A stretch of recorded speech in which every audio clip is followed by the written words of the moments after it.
All right. Happy NHL Olympic Trade Freeze Day. The Baker Fairburn Hockey Show is back here on Wednesday, February 4th, 2026. I'm your host, Chris Baker. You can find me on X at Sabres Prospects. With me, as always, wearing his nice hat from his employer this morning. That is your Sabres writer from The Athletic. His name is Matthew Fairburn. You can find everything that Matthew has been writing this season, and it's been a lot, over at theathletic.com/Sabres. Probably, I say this all the time, but it's been really good lately. Matthew, you've been killing it over there lately at The Athletic. I'm sure your numbers are awesome. Let's have a good show today. So the numbers are good here on this YouTube channel. If you're watching on YouTube, like the video. Subscribe to the Sabres Prospects YouTube channel. Hit the notification bell so you know when a new episode goes live. You can find the Baker Fairburn Hockey Show on Apple, Spotify, wherever you get your podcasts. And you could please leave a 5-star review. We're like 110 shows in. It's so robotic doing that. I love that. Let's just dive right into it. We saw some good hockey this week from the Sabres. Go down to Florida, pick up a big win over the Panthers. The Peyton Krebs game. And then last night, Tuesday night, great hockey game between two teams, man. I mean, that was a great game from the Sabres. Didn't come out the way that they wanted to. 4-3 overtime loss to Tampa. We should probably just start at the high level on that one. I mean, great third period push from the Sabres on the back end of a back-to-back. This team has looked really good lately in those back-to-backs. Matthias Samuelsson just keeps cooking with a pair of goals. Josh Doan gets a goal. Colton Ellis gets the start. But couldn't close it. And, you know, the sweep of getting 4 points was right there in the Sabres' fingertips, and they just couldn't bring it home there with Tampa Bay getting that nice goal in overtime to seal the deal. Yeah, it's been 3 straight really entertaining hockey games. If you lump in Saturday night against the Canadiens, which was a loss, but a super entertaining game between two teams that were, they know they're battling for that spot in the division. The Canadiens called it a must-win game coming into the night, which is great entertainment, to have that kind of stakes at this point in the season. And so then you go down to Florida, you face the defending Stanley Cup champs who are desperate right now, like really desperate. And they were banged up, but a great comeback, right, to fall down 2-0 and, proved a lot by being able to scrap back into that game. And just the end of this Lightning game leaves that little sour taste from this trip where you end up with 3 out of 4, but the 4 out of 4 would have been a pretty nice swing. So the Lightning have two games in hand on the Sabres, and they have 76 points now. The Sabres have 70. If they had closed the door on that game in regulation, it would have been, 74 points for the Lightning, 71 for the Sabres. All of a sudden, you would have been saying, not likely, but the door would have been cracked open about, maybe chasing the Lightning down in the division the way the Sabres have been playing. Is it still sort of on the table? I guess, but that was sort of a tough one. And you got the Lightning 3 more times the rest of the season. So it's they pulled away a little bit, and that's not the end of the world. I think catching the Lightning was always going to be a little bit of a pipe dream, because while the Sabres have been white hot since December 9th, the Lightning have actually had a higher points percentage in that time. So, they're not going to be an easy team to catch, especially as they get healthy. But to me, I look at that game last night and look, in the micro, you can pick apart what happened at the end, right? You got to be able to finish that game. But all the context that you threw in there, second half of a back-to-back, you're playing Colton Ellis, who is your de facto number 3 goalie. You've got injuries to some key players. Zach Benson, the new one of that group. And I look at it and say, I try to zoom out and say, you get 3 out of 4 points. You are in 3rd place in the Atlantic Division. And this team has to be able to just turn the page from these because Thursday nights against Pittsburgh, another team that theoretically they could be contending for a wild card spot with. And I'm just looking at this team and I'm seeing 3 games in a row that they just played. Really great games, really emotional games, really high stakes games.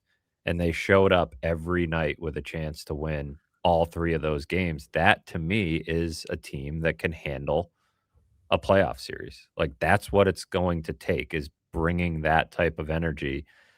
These are not playoff games, right?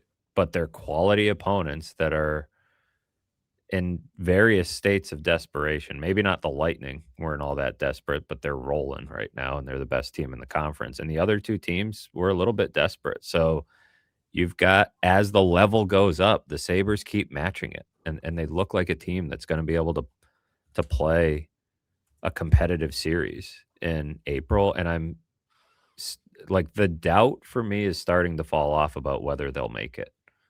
Like I'm starting to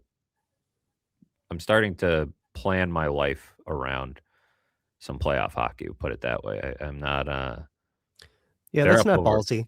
they're Yeah. up over 80% in the models, and I know Sabres fans are always worried about the other shoe dropping, and it could. The Eastern Conference is tight, and we've seen the Sabres go through some rough patches before, but this week in particular just showed me that, like, Alex Lyons discussed the idea of competitive stamina. Like, this team has that. You know, they keep coming and they've had some injuries that are important injuries and they just keep coming. And so we'll see what they do on Thursday night, but tough way for that one to end last night when they had an opportunity to close the gap on Tampa. Yeah, I think Tampa, the 6-point gap that they now have with 2 games in hand makes it tough. 2 months ago, I think walking away from this Florida trip with 3 out of 4 points, huge win for the team. Now, given everything that you just said, the way that the team's been cruising along since December 9th, we'll talk a little bit about the before and after that today, is probably a little disappointing for them, especially when you look at, Florida banged up, Tampa a little bit banged up, no Cirelli, no Braden Point, missing Nick Paul, an important depth player for them. Probably disappointing for them, even on the back-to-back, given the way that they've been going. But I still think it was, your takeaway, I think, is they're the real deal. And it's really encouraging now to think about the possibilities for what Jarmo Kekalainen can do, whether it's today before 3:00, which I don't know if fans should expect a move today. I think there's some dominoes that need to fall, and the Sabres might not be in on the biggest domino. Doesn't seem like they're in on like Panarin, excuse me. But it does, it is, I think it's going to be fun to speculate over the Olympic break. Coming out of that break, you have a real short window to see what Jarmo's going to do with this team. I think that, look, when you frame it with like this last, what is it, 20, I have so much stuff on this show sheet. I can't even find it now. 27 games, I guess, right? 21-4-2 in their last 27. You need to make a move and go on a run. You can go on a run here. You've proven it. So I don't know. I just thought that was that the most entertaining game that you've seen this season from the Sabres? It was probably either that one or Saturday night against the Canadians. I mean, both of those games. I mean, these 3, I can't remember 3 games in a row with that level of entertainment, you With know. the overtime, like those Yeah, you teams were get that was a skating. great overtime. And we've They had, were skating. you look around the league, there's some lousy overtimes on a night to night basis. A lot of teams playing cat and mouse and just Mhm. like, that was not that last night. The Sabres were pushing. They had 5 shots in overtime. And the blunder by Peyton Krebs is what ends it, which is unfortunate. I don't know if he should be the one out there in overtime to begin with. So, of course, the blame ends up falling on him because he made the mistake. But you also have to recognize this is not a guy that's out there in overtime a lot, or maybe shouldn't be out there in overtime a lot. So his brain isn't kicking into overtime mode the same way another players would, and it's a different game, right? You have to it was almost like he saw Gensel there and then went anyways. He didn't need to go. There was a second player there Mhm. to support Darlene. So, tough mistake for him to make there, and but yeah, it was an awesome overtime, back and forth, and that to me, yeah, like, you go injuries for the Lightning, sure, but, like, they're playing great, right? They've been missing some of those guys already, and they're playing really good, and the Sabres have I don't know if they have the equivalent of Braden Point and Cirelli out of their lineup, Oh, but they have yeah. they've got Norris and Benson out last night, so, they're versions, of that, and I just look at it and isn't this just a sign that, all the talk about the standard being raised for years, like, now it just is, right? Like, the expectation and the standard, like, they should be a little pissed off about last night, and they are a little bit pissed off about how it ended. They feel like they should have gotten that game, uh, you know, eh, done in regulation. Like, they had it right there. They played a great 3rd period before that goal, so it feels like, yeah, the standard has just been raised. Like, they can match up with a team like the Lightning. Now, if they're up against the Lightning or the Hurricanes in the first round, are they gonna have a good chance? Probably not, right? Like, they're not gonna be betting favorites in that series, but are they gonna make it a competitive series? It looks like they might be able to now, right? Like, I think there's no reason to think they can't. I mean, they're playing Colton Ellis last night, who had a good game, but that's He not did. Yeah. that's not the goalie that you're going with. You're up against Vasilevsky, who I think is probably still the best goalie in the world, and had a pretty solid game last night. Made a few, he's got a Samuelson problem he's going to have to figure out before the playoffs if Mhm. these two teams match up. But other than that, he was pretty rock solid. And yeah, it's fun to see that level of hockey that like when the stakes are raised and when the competitive level ramps up, this team keeps matching it. That's a really good sign to me that, the first step obviously is Thursday night and post Olympic break, like continuing to make the push, right? And solidify a spot in the playoffs.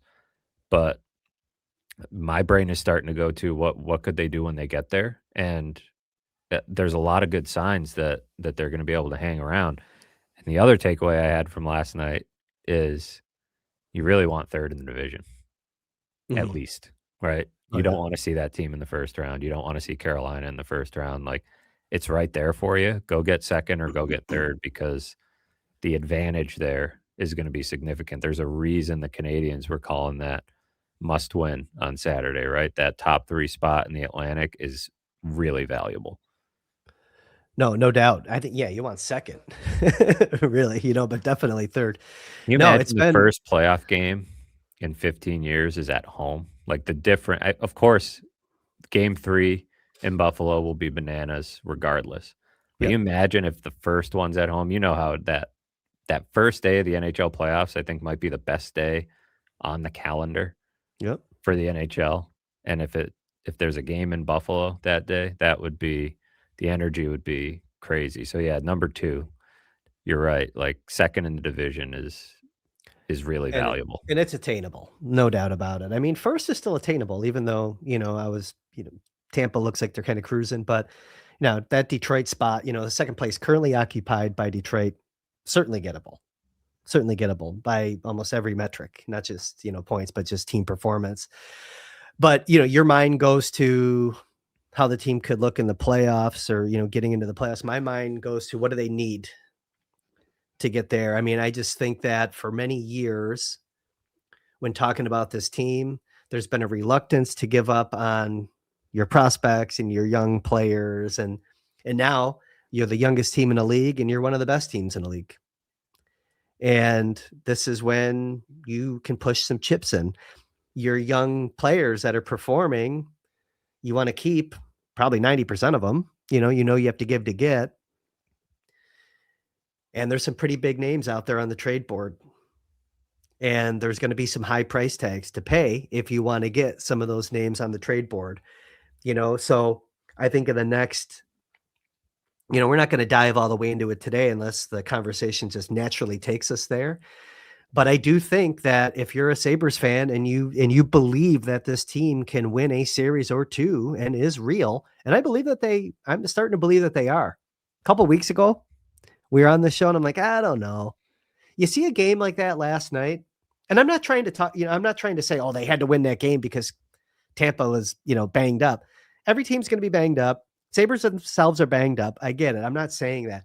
The quality of the play, the culture of the team, the group. This is where Yarmo can do something that Kevin didn't do a couple years ago. Add to the group and pay a high price to do it. So I guess what I'm saying is you have to be prepared to have conversations about Helenus, Mertka, Oslin, Brody Zemer. Let's not forget about Zemer. I think that teams would like Great him, especially. over the Okay. weekend. You see that No, one? he's been excellent for, yeah, but he did the old Benson move, but I mean, he scored some goals this year. I don't even know if that was the best goal that he scored this year. It was a pretty one, but you got to be prepared for all. Devin Levi. You got to be prepared to have all of these guys thrown into the mix and make them available if you want to get a Robert Thomas, if you want to, make a big splash move like that, to add a guy that could not disrupt your culture, improve your team performance. That's where my mind goes when I come out of the game last night. Are you on board with that thought? That it's now it is Jarmo Kekalainen, by the way, at the helm here.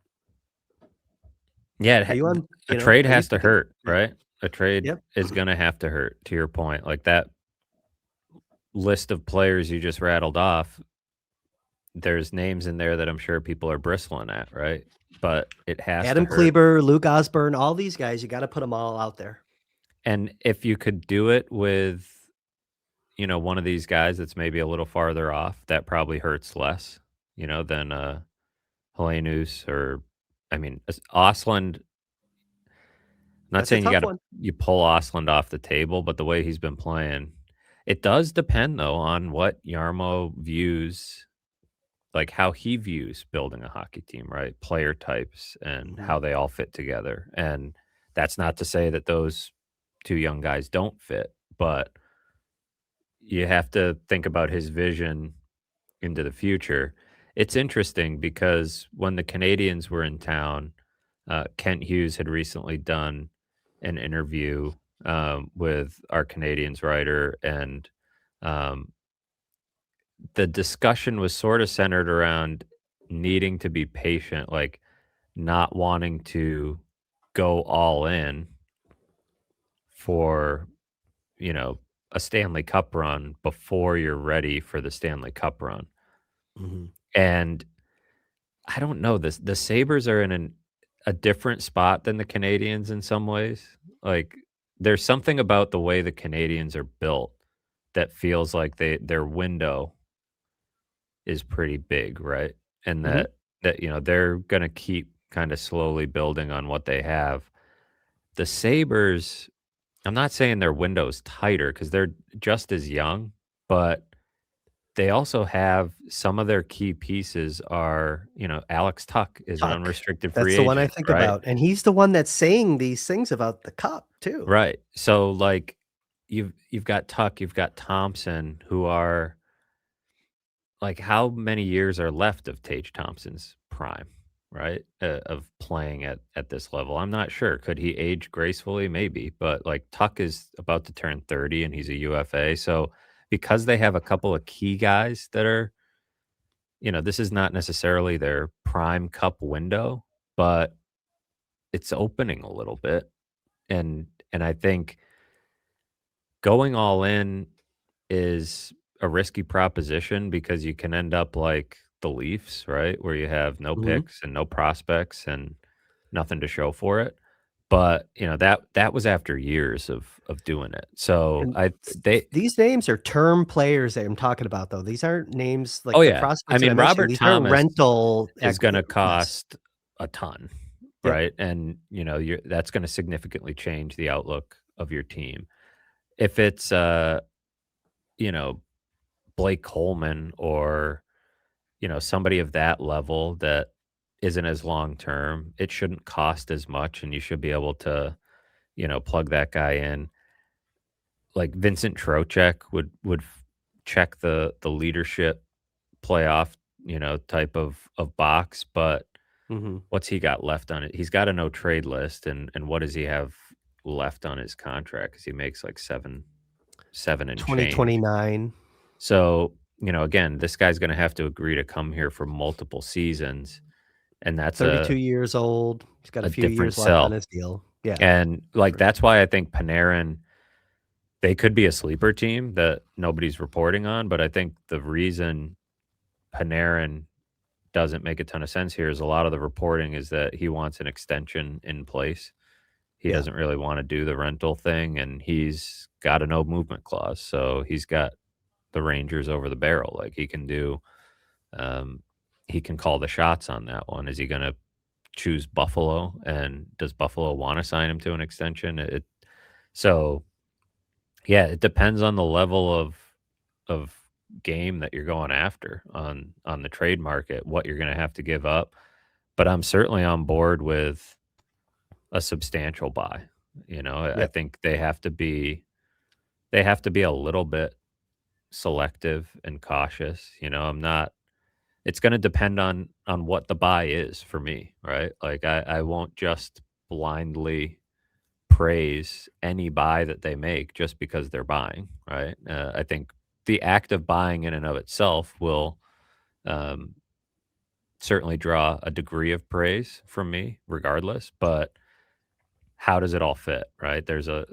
Each one of these players is going to be a different conversation. So each deal will be its own, you know, debate that ends up, taking place in the among the fan base and on this show. But on the whole, generally speaking, like I'm in favor. You put everybody in play and you see what deals are out there. Now I know people prefer to put the Jack Quinns and the Isak Roseannes in play, but Yeah. that's Well, not then you going to. don't want Robert Thomas. Then you don't want Robert Thomas. And frankly, if you don't want Robert Thomas, you might not be 100% wrong.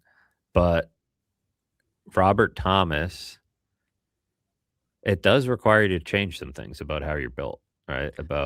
And that's where it's such an interesting balancing act that Yarmo has to do kind of on the fly here. And it's why it's it was great timing to make the switch, right? You feel a lot better that Jarmo Kekalainen's calling these shots and can handle this on the fly, as opposed to maybe what looked like in the offseason they would retool some things. But you have a team that is 21-4-2 in the last 27 games. Obviously, Yeah. what you've got going is working in the room and on the ice. You bring in Robert Thomas, the question becomes like, who's getting moved out? How are you making the money work? And what does that mean for somebody like Josh Norris in the What does it future? mean for Alex Tuck is where my mind goes if you're And looking yeah, at what Robert does it Thomas. mean for Tuck? It's Yeah. another good point. So almost all of these trades at that level would require some give. Robert Thomas would be a franchise altering move, more in terms of the structure and like of your present group that's working. To your point, do they need to make it? No, they don't need to make the trade. We've talked about just the team that we saw on the ice last night. Without Norris, without Benson, they were still going toe to toe with one of the league's heavyweights. And you can start to make the argument that the Sabres are becoming one of the league's heavyweights. But that is a franchise altering trade because of the dominoes that fall. And to your point about the money that needs to move around. When you can get a Robert Thomas who's 26 years old, you are making a commitment that you're likely not signing Alex Tuck to a $10+ million AAV. I Unless you just get don't rid of see, Josh Norris. unless you get rid of Josh Norris. But the reason that we're talking about Robert Thomas is Josh Norris, the Right. health of Josh Norris. And it If might if not be Josh easy to Norris move off doesn't of have Josh the Norris. injury issues, if he doesn't have the injury issues, we're not talking about Yeah, you don't need him, Robert but Thomas. 8.125 million for the next 5 years for Robert Thomas, who's 26 years old. I mean, that's to your point, a franchise altering type of trade, and it's probably a Jack Eichel level package that has to go to Hmm. St. Louis to get him, maybe more. I don't know. Eichel had some injury stuff going on when it's always hard to tell because the market dynamics are unique in each situation, and St. Louis certainly doesn't have to move him, right? They Yeah. could, but they don't have to, and so it's gonna cost quite a bit if you're gonna convince them, but yeah, that to me almost means you need to make a decision on Norris, but can you move Norris with the injuries right now? That's Hmm. the tricky part, and if you get him back healthy, can you count on him being healthy down the stretch? Can you count on him to stay healthy in the playoffs? Because we know how good he can be and how big of an impact he can make on this team, but yeah, Robert Thomases don't become available very often, and if there's even a shred of a possibility that he's available, then you have to see what it's gonna cost and see what it could require to move the necessary Do pieces around to make it work. do we think that Robert Thomas being in the 5 slot on CJ's trade board updated this morning at 6:00 AM? You can find that over at The Athletic. Does that suggest that he is available? Seems like he might be for the right price. I don't know. It's something to think about. Like I said, I wanted to talk about it because we've been talking about reinforcements forever. The longer that it goes on with this Norris thing, it's just God, they're such a better team when he's in the lineup. In He's a all 3 really good zones of the player. ice. He's a They're really good such a player. better team. But that reliability, the availability, it's I go man. back and forth on I really still don't think the injury stuff is as bad as the public perception. Mhm. I don't think it is, but I'm starting to have some doubts because the only thing that gives me pause is this may have just been a reoccurrence of the injury earlier in the season, which, rib injuries, like, that to me is bad luck. Maybe there's something you can do to prevent that, but that kind of feels like bad luck. But the reoccurrence of it, if that's what it was earlier in the season, maybe shouldn't be shocking, right? But it's not like it's his shoulder. It's not like it's soft tissue. I mean, he had the oblique last year. I get it. The little things are piling up, but it always feels like when it comes to injuries, sometimes the public perception can be worse than. I mean, it's even starting to catch up to Kesselring, where people are saying this guy can't stay healthy. It's like, no, he's never been. He hasn't gotten healthy. That's kind of part of the problem with some of these injuries. But it's He's played 22 games for It's the hard, Sabres. yeah, it's hard to count on Josh Norris. Like, while I think sometimes it gets overblown, it's also I'm not sitting here telling you I feel like they can count on him. That's why, I was on with Duffer and Marty yesterday, and they were, talking trades, and I was saying I think you need a top 9 forward, and Duffer said even with Norris coming back, and I was like, I mean, how long is he gonna be back? Like, can you count on it? And, that's to me, you want the depth. You want options to turn to that aren't Isak Rozan and, I mean, even Helenus, who's played well. We're talking about the Stanley Cup playoffs, right? We're talking about, getting a couple of guys that can grow a beard and have been there before and, know what it takes to get through a 7-game series. So it'd be great if they could count on Norris, and that's why I probably wouldn't play him on Thursday night. I know he's kinda chomping at it to get back, but I'd rather just get him completely healthy coming out of the break and have him available then, but, yeah, it's tough to count on him. And 50, yeah, Norris, is not a Kekalainen acquisition, so something to keep in mind too. past 5.5 seasons. 56, 66, 8, 50, 53, and then 19 this year. That's the number of games played from Josh Norris in each of those past 5.5 seasons. It's tough, man. It's tough. So I don't know. Even if you keep him out and, for the Olympic break, it's There's just no guarantee there, right? There's no guarantee with any player, but that's what Kekalainen's got to face, right? And kind of determine how he wants to act around that. So we'll see. That's what makes this so interesting for me.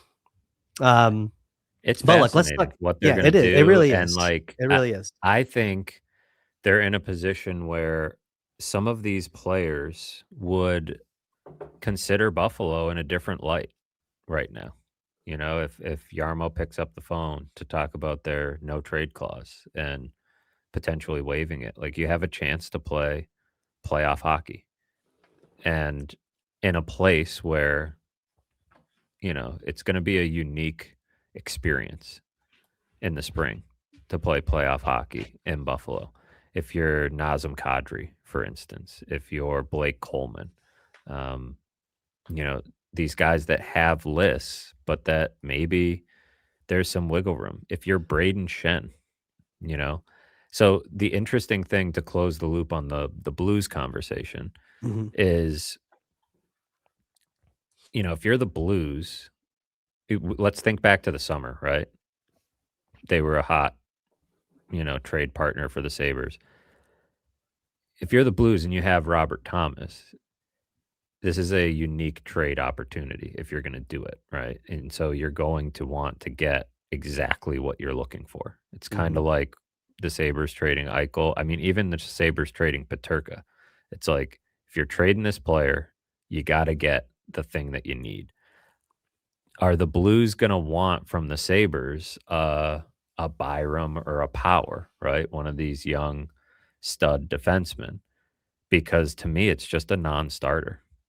Like, I'm Well, they not Sabres need to move the money out anyways somewhere. they would need to move the money out, but that's where I start to pause. I start to say, like, a big reason why the Sabres are winning these games is the top 4 defensemen Oh, 100%. and the way Yeah, you those can't guys are playing. disrupt those 4. That's what makes this hard. It Yeah. is like the lifeblood of the team. Like, the way they're playing in the offensive zone, like, that group of 4. I mean, I've had a few moments the last few games where I'm watching Bowen Byram and I'm thinking, they've gotta find a way to make this guy a long-term Sabre. Mhm. Like, he is like, you can just kinda see game by game the maturation and I don't know, maybe it's because he's growing his beard out and you're just thinking, like, I'm thinking about, like, what is 27, 28-year-old Bowen Byram gonna look like? And man, you want that guy to be a Sabre, I think. Like, he's becoming a really good, really important player for them, and yeah, I just don't wanna touch that top 4, and that includes Power, who I think is playing really well, and I don't wanna mess with that, and I think teams looking to move a Robert Thomas type are gonna want one of those guys, potentially. Maybe, but you could also, you can also throw some things in that maybe moves them off of that thought. In Merca or America, but also with money, Ryan McLeod. yeah, It's $5 million. that's Another true. guy who's become an important player. Really important, We yeah. we never talk about him, but if you have a Robert Thomas, doesn't it lessen the need of a Ryan McLeod? Look, you're really disrupting. You're disrupting a group, and You're disrupting a group. that's where it would almost have been easier if they were hanging out on the fringe of the wild card, right? And you're trying to make one of these trades. It's hard for Jarmo Kekalainen to mess with what they've got right now. That might be unnecessary, like if you're Yeah, moving like that might be seen as that's a gamble. if it But that's why I go requires back and I say, let's not forget this is Kekalainen. yeah, I mean, if it requires losing a McLeod or one of your top 4 defensemen, it becomes probably unnecessary. Uh, Mhm. that's where, to the point you brought up earlier, like, the reason you have the conversation is because of Norris, and so that's the piece that you wanna potentially find a way to move out if you're bringing in a Robert Thomas. Now, if you're bringing in a Blake Coleman, it's a different conversation Different about acquisition cost too. We're totally not different acquisition cost. I'm still on the I mean, like, as far as moving the needle and what it could do for the group, I'm thinking about how well the group is playing right now, how much they've come together, and you supplement it with a Blake Coleman rather than doing major surgery with a Robert Thomas. 100%. That's probably my preference. And I am still, as I'm watching these games, thinking about I'm going back to Jack Quinn as the piece I want to upgrade. And he's Yeah. been playing better. He's been putting up some points, but I'm looking at that game in Florida for Jack Quinn, and I'm looking at the style of that game, which is a heavy Mhm. style that you're going to see more of in the postseason, and I don't think he fits. I don't think that's his game, and I don't view him as a guy that's going to rise in the playoffs. He is, to me, still one of the weaknesses of his game is along the walls Yep. and in battles, and I that's almost a non-starter for me as a winger to have that be the weakness of your game.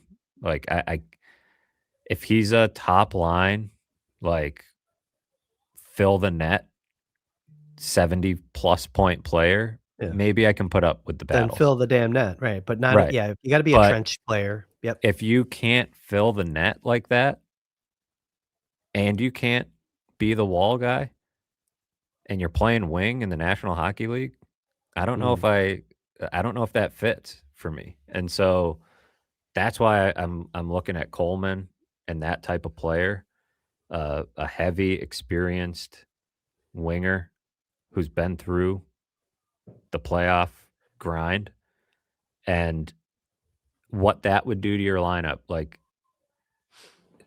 because I am thinking about trades in terms of what is the maximum amount of boost you can give the lineup with the A least little amount of at least disruption. and cost, yeah, right, or And disruption yeah, more and balance the disruption cost. more importantly, yeah. Yeah, Disruption more disruption important than the is more cost important. because it costs what it costs, and if you have a chance to make a run, you try to make a run. But that disruption piece is something, and I think guys like Jack Quinn in there. I think he's I think there's not really a bad egg in the locker room, but I think guys know the game, right? Guys know, Mhm. you know, guys would recognize that as a move that kind of needs to be made or will at least help their team. And Blake Coleman would come in with an incredible amount of pedigree and experience, and you'd have to convince him. He's got a list. Let me check how many teams. He's It's got a deep list. It's not like a bloated no team or no trade list, but he's got a deep list. I don't have it up in front of me, but I mean, we've looked at he it has a 10 over the team past approved trade list, so that yeah, means so he's got 10 22 teams that he he's won't go willing. to. Yeah, Yeah, yeah. and so certainly the Sabres are probably not on that 10-team list. You'd have to talk him into it, but he shares an agent with Alex Tuck. He has 1 year on his contract after this one at 4.9 million. Like, you can make Mhm. that work. That's Greenway money. Like, you can make that work and keep Alex Tuck and have Blake Coleman. Like, he might be my number 1 target the more we're talking about Well, this. he no, so that type of move has always been my personally number 1 target. You and I have talked about Blake Coleman, whether it's on this show or offline for 2 years now. Like, that's when it's no different than when we started talking about Brian Rust last year. It's that battle-tested playoff performer. Coleman is a better fit than Rust at this present time. Look, Coleman's been great when he was in Dallas. Battle of Alberta, what he's done in the Battle of Alberta, you can see him doing in a series against Montreal. Like, the value makes a ton of sense for the Sabres. That's still going to cost you a prospect, a high-end prospect, I Oh, yeah. believe. Oh, yeah, Like, that's so it's like when we let's go back to the front of the probably a conversation. Like, second rounder you too, know, right? Or a it's decent going to pick. cost you a pick and a prospect at least. It's going to cost you, especially like it's no, it's so I think that a lot of the names now, maybe not like an Ostlund level, but I think you're still looking at a very high end prospect that you have to put on the table and a high pick, maybe something else. He's on There's injured still money reserve that right needs to now, move. which is, Mhm. worth Isn't noting. Thomas also? Thomas also. I mean, look, my point in Thomas is like, don't discount Yarmo's ability to do something radical. Big. He's a Yep. big swing type of guy. And more importantly, I think I wanted to just discuss, I think, the shift that you could see. It's not about a new GM coming in and not drafting these guys or anything else, but just the change in, yeah, you can mortgage your future a little bit here with prospects and these deals because you have such a young team. That's, I don't want to go overboard and say they're killing it, they're crushing it, but they're 21-4-2 in their last 27 games. On December 8th, have you looked at the standings on December 8th? Have They you were ever in gone last back and looked place, at that? right? They were in last place. They were 11-14-4. So they were 29 games into their season. They were 11-14-4. 448 points percentage. They had a negative 15 goal differential. Their road record was 2-9-2. And they were on a road trip, at that time. Dead last in the East. 4 points clear. They were dead last. And I think it was Ottawa. Ottawa, I think, was right ahead of them, 4 points ahead of them. But they were still only 8 points out of the wild card at that time. It's been a wild turnaround. There's It's been a and wild turnaround, but and then, you know, yeah, like, yeah. what to your point, like, how they're playing changes the conversation about trades, and you know what else really changes the conversation about trades to me is looking at the conference and thinking, there's only, like, 1 or 2 teams that's really a tough playoff matchup, and even then, the gap is so much smaller than it used to be, in part because of the Sabres and in part because of those teams. Like, a couple years ago, in 22, 23, when there was all the talk about, push it in and try to make the playoffs, the experience would have been valuable, but it felt like if they had snuck in, they would have just gotten smoked, right? Mhm, And even the last few years, the way some of these Eastern Conference contenders were, particularly the Panthers, it felt like, and you had the Leafs in the mix. You might have the Panthers and Leafs. I mean, certainly the Leafs look like they're going to be out, and they're just a much worse team without Marner. But the Panthers might be out. Like, all year when my colleagues have come through town or I've been in other rinks and I've been like, "Man, what do you think? Panthers, like, they've dug themselves a hole. Oh, they'll make it. They'll make it. They'll make it." And now I'm sitting here thinking they might not make it. Like, even they're if they get Panarin, they might not make it. yeah, that win on Monday was as important for what it did to the Panthers as what it did to the Sabres. Like, putting yourself 10 points clear of them at that point was pretty big. Yeah, So, if those 2 teams that have been, you know, big contenders are gone, and you're left with Tampa and Carolina as the main contenders, and you've shown that you can hang with both of those teams in the last month. Like, you got goalied by Carolina, mhm. and Tampa snuck away with a last second win. All of a sudden, I'm looking at it and thinking, who knows, right? Like, the idea that you're always going to be back, right? That you're always going to have, like, the Canadians are coming, right? They're getting better uh, Mhm. year over year, and there's other teams. Like, there's not a lot of teams in the East that are about to enter into a rebuild. Maybe the Leafs, I guess, are going to try to retool on the fly, but a lot of teams that think they've got a core that'll make them competitive, this might be a unique opportunity this year to. Washington's gonna have to rebuild soon. You think so? Sorry. Yeah, Yeah, I mean, they did it on the fly a little bit. Boston's trying. Yeah. Boston's yeah, so Boston's in a constant reload, retool, not rebuild. I would say one of Yeah. those teams, you could probably look at, like, a group of 5 teams maybe, whether it's Boston, Washington, New Jersey, Mhm. Toronto, like, by virtue of the law of averages, like, one of Obviously, them the will probably. Rangers. I mean, the So Rangers are yeah, already in it, but, yeah, yeah.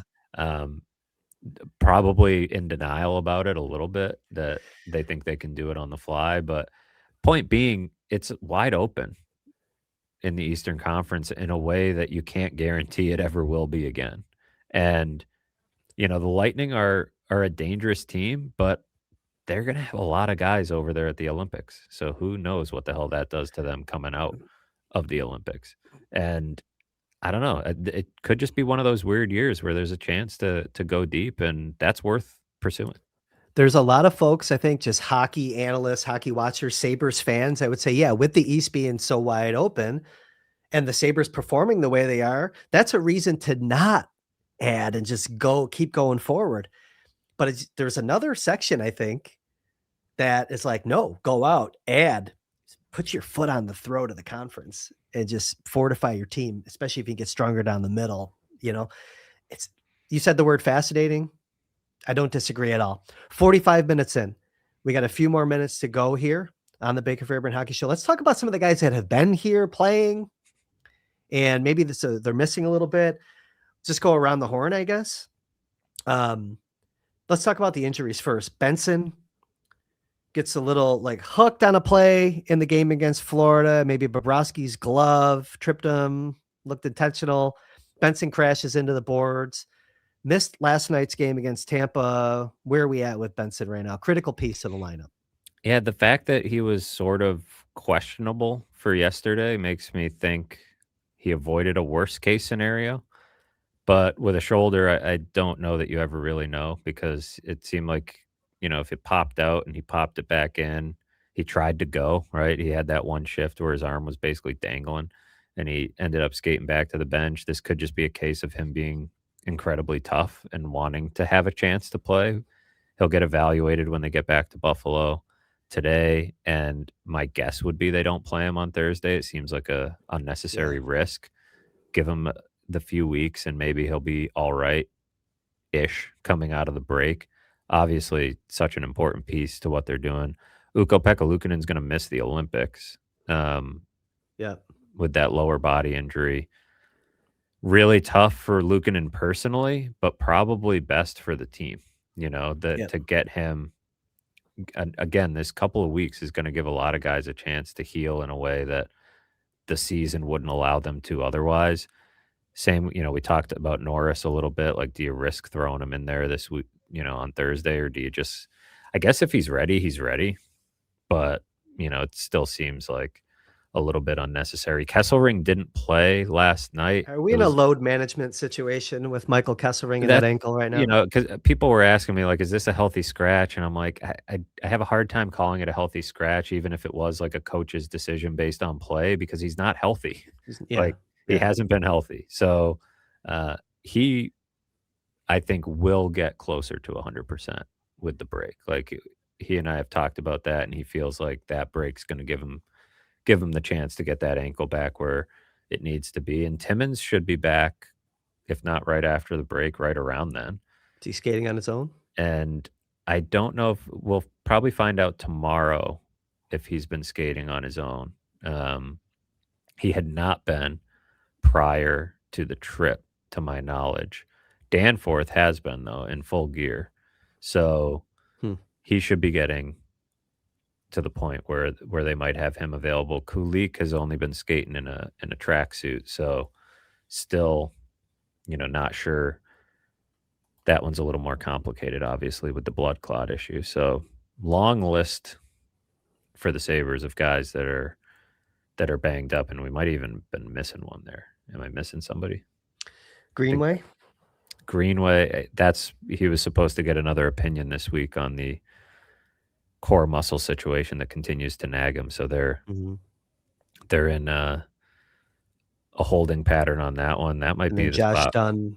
It's going to be coming up pretty soon here on a month, right? So yeah, and his was 6 to 8 weeks originally, and I think that was also a core muscle situation. Dunn, pretty important to the fourth line, huh? Yeah, I can't wait to get out of the Olympic break and start going back to talking about who goes down and how do they maneuver with the roster. Danforth going back, and Dunn and Timmins. Healthy, right? The dam's going to break here, and they've been playing well with Metsä. It's like Metsä has held it together, and he embraced it over 11 minutes last night. Yeah, they're creeping up. Lindy's starting to trust. Back to back, minute by minute, he's starting to trust them a little more. I mean, yeah, Samuelsson played like 27.5 minutes on Monday night, blocked 7 shots. I think you had to take a few minutes away from him, even though he's, got the hot stick right now. I mean, 11 points, 11 points in his last 10 games.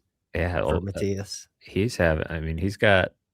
think he's got the most goals among defensemen on the team, right? They now have he and Dahlian are tied, right? They now have 3 defensemen with 10 goals. Just a good crazy year for that blue line, and Samuelsson in particular has been just an absolute beast. It's been You know, it's interesting. I feel like every time I see this thought circulating on social media, and you and I haven't talked about this offline, but there's this idea that this is some insane transformation, right? Like they're like people are comparing like, is this crazier than Tage Thompson, or is this like, and I'm looking at it and I'm saying like this guy was really good before the injuries, like in 22, 23. This is not it's been a massive year to year jump. There's no doubt about that. Like the last couple of years when he's been banged up, he has not been himself. And so if you watch that version of this player and now see this version, I agree with the sentiment that it's a massive year to year jump. I just don't think it's like a crazy out of nowhere jump because this was a damn good player before the injuries started to pile up on him. You know, this is a high second round pick, a highly thought of prospect. Like this is the player he was supposed to be. Maybe minus the goals. I don't know if anybody thought he was a sniper like this.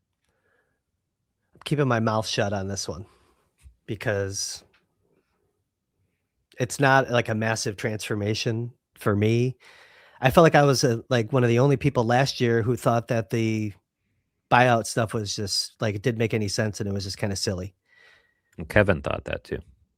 Well, Kevin and I then. No, but I'm not going there. I don't. No, it's not. It's not a massive transformation. I mean, I think I'd have to go back and look. I was writing for Sabres.com in his draft year. I think I had him like either 19th or 21st in the draft class. I always believed in the player. You know, he had his flaws. He would lose pucks in his feet, you know, and like it just took him a while, but he always had good skating fundamentals. And that's really what's lending to his defensive. He's kind of that stalwart. His skating fundamentals are really good. It allows him to use his size and his body and his reach, his pivoting, everything is. I'm not going there. I'm not sitting there like saying, "Oh, I told you." I'm not saying that. I'm just saying, no, I'm just like letting it happen and enjoying it because it is the player that we always thought. Did we see 11 goals this year in 50, what is it, 56 games? No. No. But I think that the rock steady play, that territorial defenseman, yeah, sometimes it's a good lesson. It's a good lesson that it takes time for some guys to kind of get it. And by the way, it's not just the individual player, it's the whole group. Like even Owen Power starting to play better. It's the group helping bring that out of them. You know what I mean? It's Yeah, I just feel like people are talking about it like it's not this massive. He didn't just learn to play hockey, right? Like it's Zach yeah. Metsa turning into Cale Makar. Like it's this, No, unlikely. And I'm not trying to rag on Zach Metsa, but like an undrafted, Samuelson was guy. never as bad as his Yeah, that's critics were making him out to it be. was He all was never injuries. as bad. It was all injuries. Like, and the injuries again, like the Norris conversation, like it's a legitimate gripe with Samuelson the last few years that he couldn't stay healthy. But yeah, maybe it's a sign too. Your point is valid that it's a lesson in what development can look like, right? When you're dealing with such young players and such a young team, important to consider with the Owen Powers of the world and some of these other young players, Zach Benson, Bo but Byram. Bo Byram, maybe even Jack Quinn. Out Mhm, of fairness to Quinn. But maybe it's also a conversation about Kesselring, about Norris, as far as the injuries goes, that if the luck can turn, mhm, like maybe don't make sweeping judgments on players, while they're hurt. Or sometimes I guess the reason I brought that up on Norris and is sometimes I just feel like people are so quick to criticize the guys that can't stay healthy as if it's some predictable or like inherent flaw in the player, and that a mhm, lot of it, like to me, comes down to luck a lot of the times. mhm, And I think Samuelson's a pretty good example of that. Like he's now staying healthy, which some of that is on the player. Like you learn how to play through things, you learn how to take care of your body, you learn how to protect yourself on the ice mhm, in certain situations, which was a problem for Samuelson early in his career. But some of it is just dumb luck. And, mhm. that could turn for any of these guys at any time. So um, that's part of the takeaway for me with Samuelson. And but yeah, I just think this guy's always been anybody who watched him in 22, 23, like, saw the makings of a really good player. I think the points is what's, the like, he made that shot. I'm we watch enough hockey games that, not a lot makes me have an audible reaction when I'm watching a hockey game. That goal he scored last night in the first one, I was just like, "Holy shit." Like, I can't believe he found Yeah, that I was can't believe that found a way in. Vasilevsky. I Yeah, was that like was and a then yeah, then you watch the replay and you're like, "Okay, maybe that's yeah. just a little bit on the goalie," but at first, when I saw it live, I thought it went over his left shoulder, and I was like, "Holy shit, how did he get that into the He had a top little corner?" Like, triangle. but then but even so, he saw that opening. He He picked did. his spot, like, he's confident with the puck right now. He's good with the puck right now, like, the passing and the playmaking. He should have had an assist. He set Krebs up at the doorstep last night. Like, a lot of this stuff is really promising, as far as the offensive toolkit. You brought up the skating, like, yeah, he's a nice piece for this team and a really, really good value contract for them right now. So, and The look, you know, you can tie up the Samuelson thought and we can, bat it around on some other guys, but there's a couple other guys that have had a good couple of games too. No, no, I don't there's there's an Instagram account that always pops up on my, like when I'm just like scrolling around or like reels that you just, that they're for you almost page. And it's like that you've probably seen the accounts Cut Matthias Samuelson. Have you ever seen it? And I like have that not guy seen that. can't change the name. He does a lot of like Sabres memes and stuff. And like sometimes they pop up and it's like that guy, don't change it. Don't change it. It's a good brand for you. But it's kind of funny that like I think about that. I was like, I wonder what that guy thinks right now of this little, surge from Samuelson. Samuelson has to keep it going. Like he has to keep it going. It's going to be he's setting a very high bar for himself He is. moving forward. I mean, That's they've the only, anointed him a saint in the arena. I don't know if you've seen the yeah, sign up in yeah, the 300, Saint Sammy. yeah. He's got looks like Jesus up there. So the bar could not be any higher that he's set for himself. Who your honorable mention players that have been going pretty well here before we shut I it down for the Josh day? Doan, even though he's been bumped down to the 3rd Mhm. line, like, that Florida game, he makes that play to Zucker on the assist, on the power play, which was just a great play Yeah. behind the net, and then he have a goal of his own in that game? I feel like he did. Games are bleeding together. Um, but last night, the goal he scores right at the net front, like, such a heavy play, such like a tough play to fight through traffic, get to where he got to, and then be Mhm. so heavy on his stick to make that play on the power play goal. The Looked like power his play dad. Yeah, the power play is showing signs of life, and I think the reason why is because of Doan and Zucker.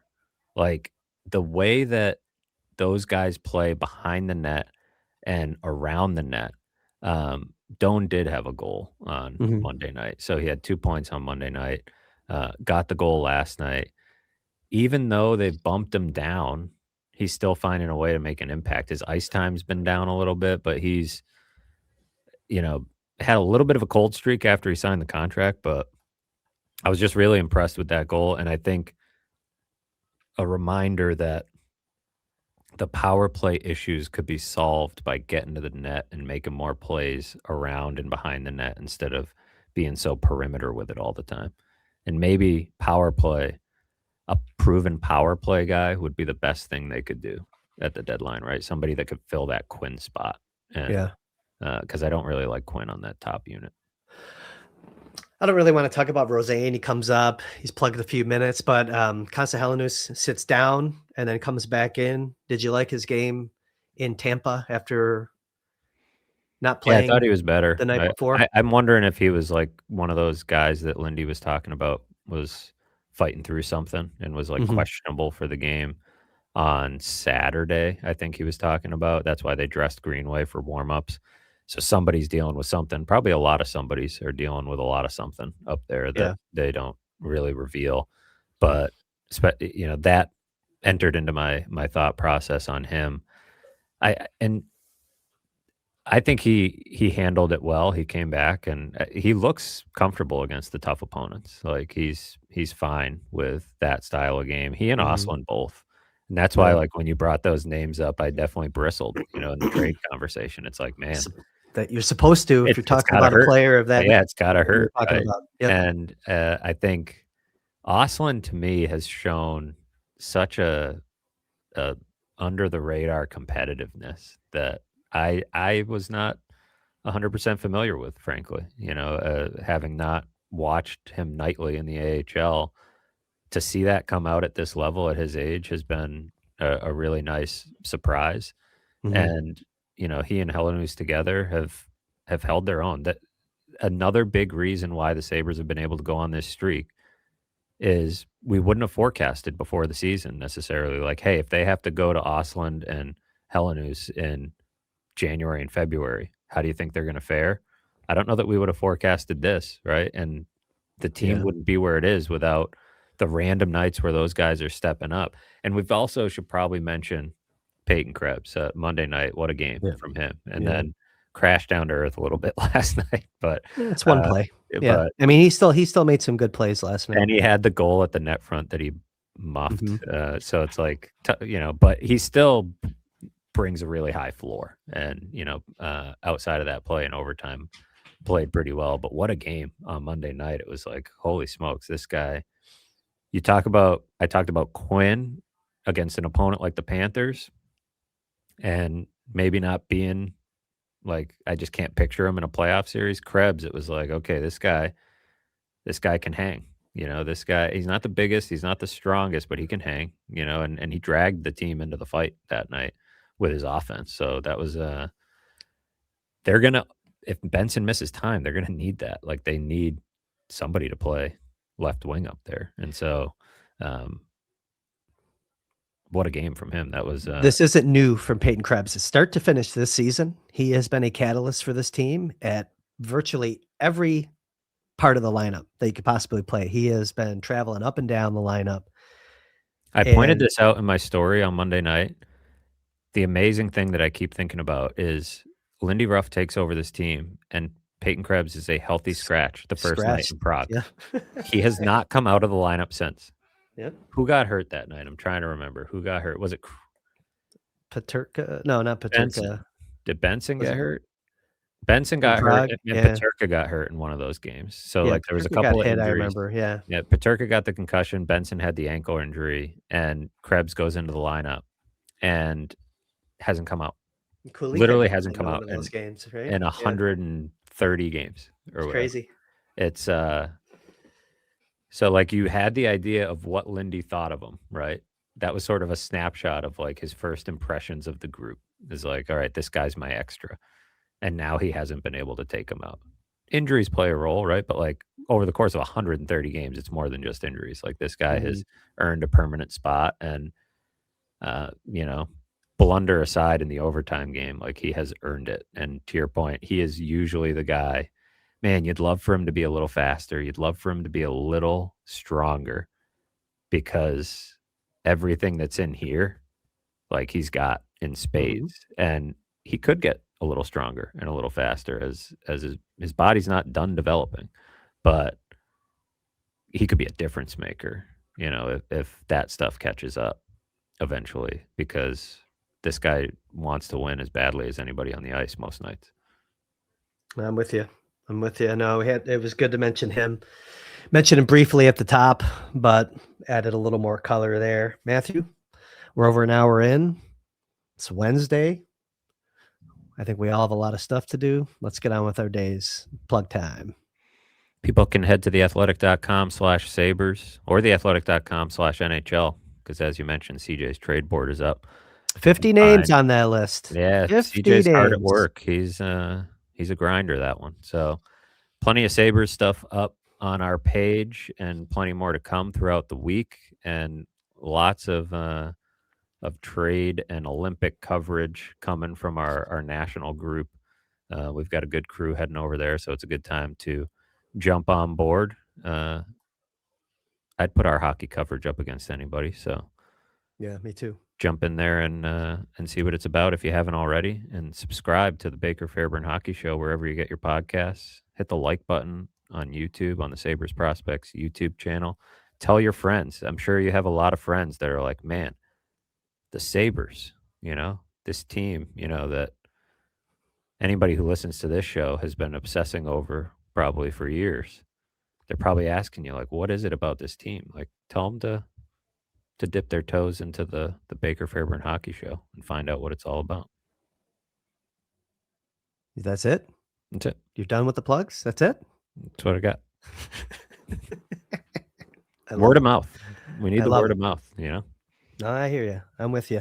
You heard Matthew. Get over to The Athletic. Tell your friends, all that good stuff. Follow Matthew on social media. You can find him on X. You can find him over at Blueski, if that's your thing. And definitely over at theathletic.com/Sabres. So for Matthew Fairburn, for the production crew, who actually thinks if Josh Norris is healthy, you play him because you got to put your best foot forward to get those 2 points before the break. They're in my ear. That's what they're telling me. Don't shoot the messenger. I'm Chris Baker. Thanks everyone for making the show part of your routine.